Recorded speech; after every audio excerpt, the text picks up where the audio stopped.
ما از اینجا برش میگم که 2% نقش نداره در تصمیم گیری های پنتاگون.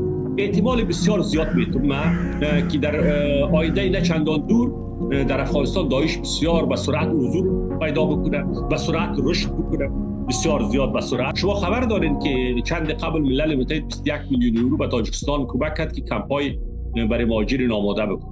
درست است. اگر جنگی در کار نیست، پیشروی نیست، شما کمپ در تاجیکستان برای چی ایجاد میکنید پیش از پیش؟ با وجود آوردن یک ویروس دیگر بسیار قریب خواهیم که از کرونا ویروس خطرناک و در قرنطینه بسیار خطرناک ببره. افغانستان در شرایط فعلی انتظار بهبود را نداشته باشید، به خاطر که اینا تا آسیای ما تا کجا خشونت میده. خبندانای ازبک تبار و تاجیک تبار طالبان استعفا کرده روان است.